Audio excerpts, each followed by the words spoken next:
here's your host, Alex Garrett.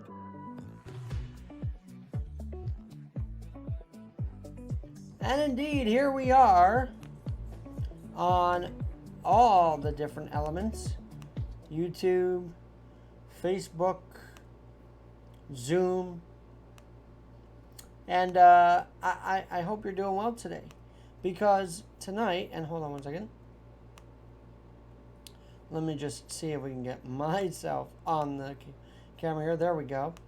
And tonight, I'm wearing Rangers 5K for a very good reason. See this Rangers 5K shirt. There we go, Rangers 5K.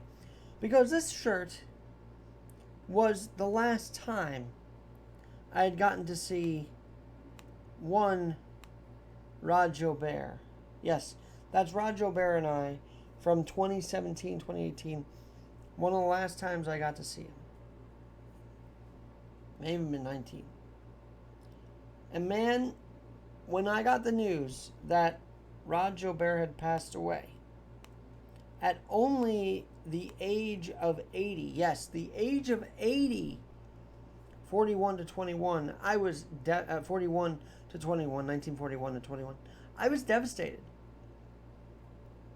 Because that picture right there encapsulates his whole aura about him in my life, in the life of so many others at the Henry Viscardi School.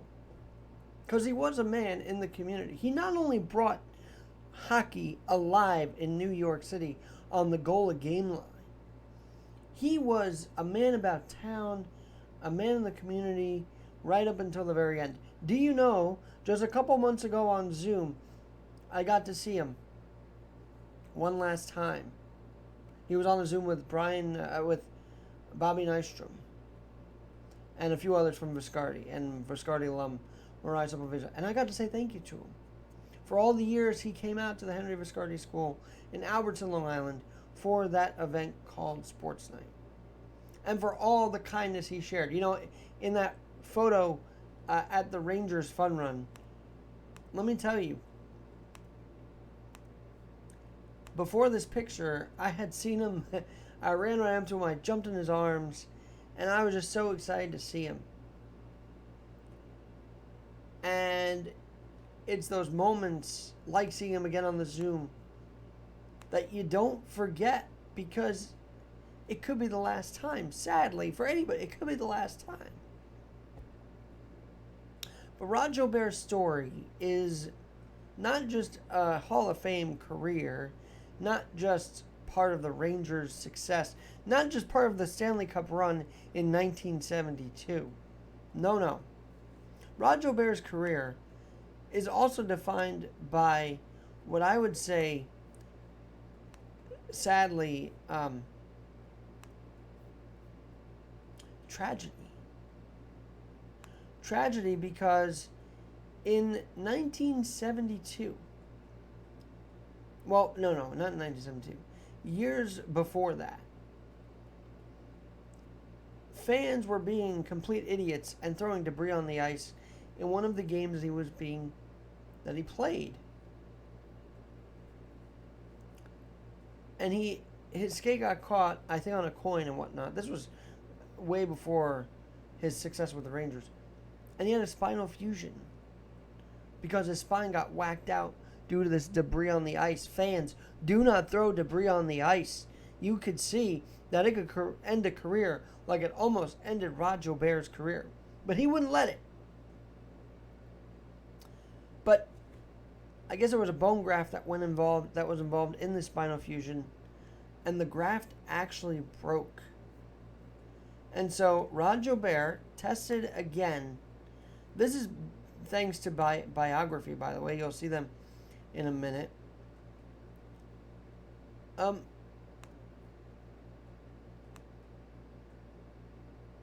He had been, sadly, he had some issues, and you'll see him with the fans here. He had some issues, though, and he describes it here.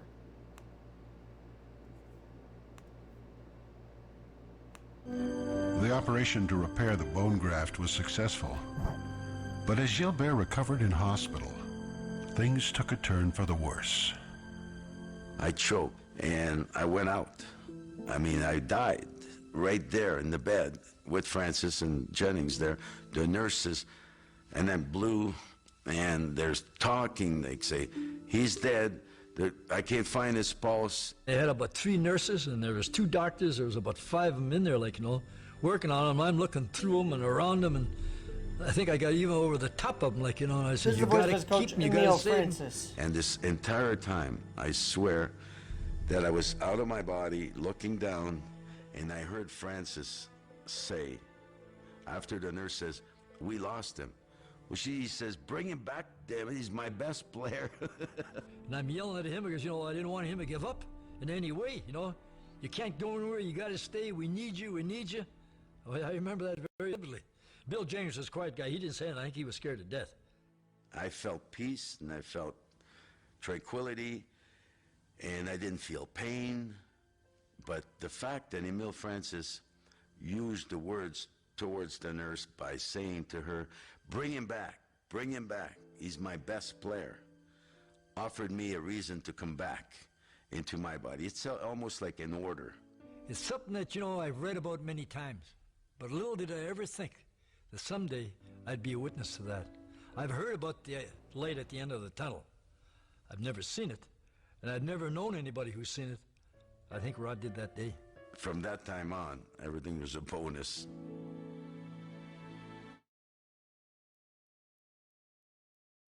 Everything was a bonus. And let me tell you, everything was a bonus to him after that. And he became one of the most successful players. Let me get you some stats while I got you here on Alex Garrett Podcasting and Alex Garrett on YouTube. Because, see, everybody wants to know the stats of Rod Gilbert. What happened? Well, first he was inducted in the Hall of Fame in 1982. He had a career, all with the Rangers, of 1,065 games played, 1,021 points, 406 goals, 615 assists. In 1972, the year that they made that Stanley Cup run,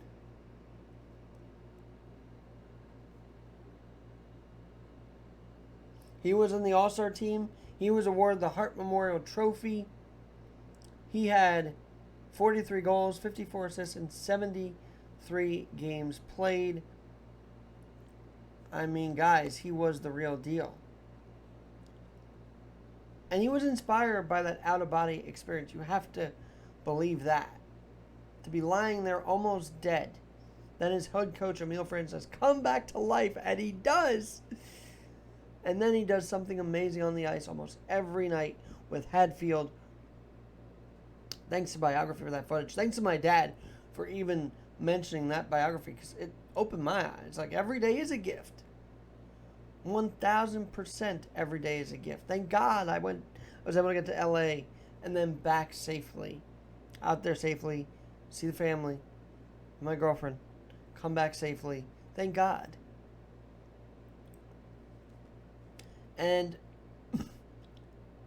another reason why this picture, once again I'll show it to you, this picture with Rod Gilbert is very meaningful, is because you don't know what's underneath this picture. But someone pointed out to me that underneath this picture, at the Rangerstown 5K, I'm going to actually do a little slide down for you. At the Rangerstown 5K, I wore the number 343. And after some insight from my friend, turns out that 343 is the number of firefighters lost in 9/11. 9/11 lost 343 of our very finest.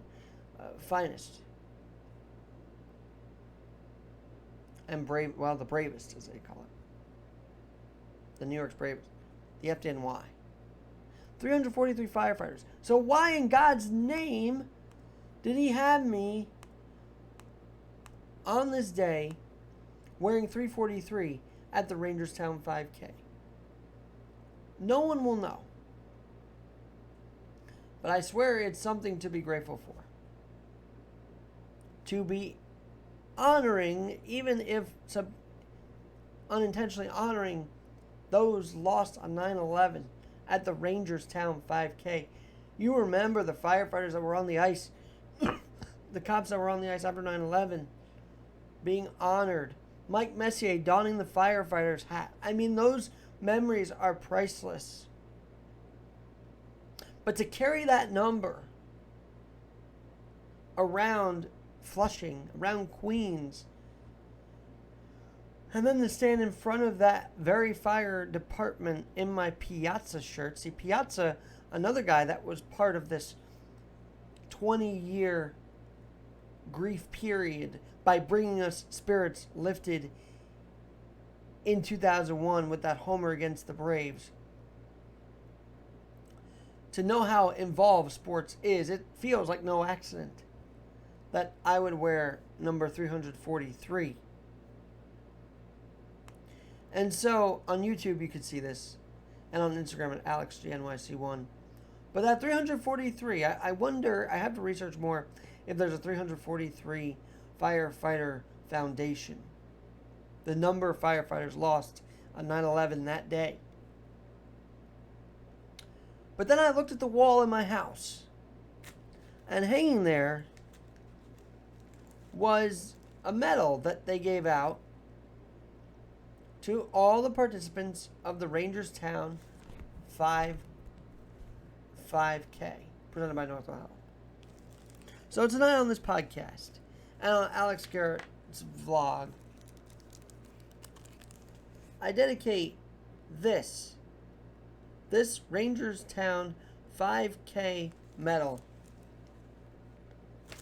to those that lost their lives 20 years ago as a firefighter. And of course everybody, but the 343, the firefighters that went into the blaze to try and save our 3,000 Americans. And those lost that day. I dedicate that medal to you. I dedicate it to the families of the loved ones lost on 9/11. 20 years later, to know that I love to run, but I inadvertently represented those who lost their lives that day on 9/11. That's wild, I guess you'd say, but that's not random. That's God's order. And I'm, to be honest, processing what to do with that. But to the 343 firefighters who lost their lives on 9/11 that day, I wear that bib in honor of you. I wear that 343 in honor of you. Now, years later, is it right to dedicate? Sure. But that bib, this medal right here, dedicated to all those firefighters who lost their lives, trying to defend, trying to bring back to safety those innocent victims of 9/11, of terror on our soil 20 years ago. So to my friend Steve, thank you for bringing that insight in. It was like a wow moment. Because I just focus on the picture with Rod. And then there's something deeper. Way deeper. And maybe, just maybe, I will plant this Rangerstown 5K medal to the fire department as my thank you for all they have been doing for the city on 9/11, before that, beyond that, but most importantly for the 343 that lost their lives. This is for you. May God rest your souls 20 years later. May God bless the fire department of New York 20 years later. May God bless America 20 years later as we approach the anniversary. Sports and 9/11 have had their connections. And so to carry that bib in my run, God bless it. Lord, I know you had the plan for that. And I will keep you posted on what actions follow next. But for now, I'm Alexander Garrett. Rod Gilbert, thank you. Thank you for being an incredible man, an incredible person, incredible in the community. There's Mike Richter behind him, by the way. And for always brightening up the kids at Viscardi's night, at sports night, and anybody you ran into their day. You are a treasure in New York.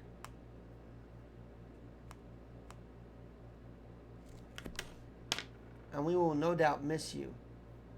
Not only at Rangerstown 5K, but all across New York City. Have a good evening, and we'll talk to you very, very soon on Alex Garrett Podcast.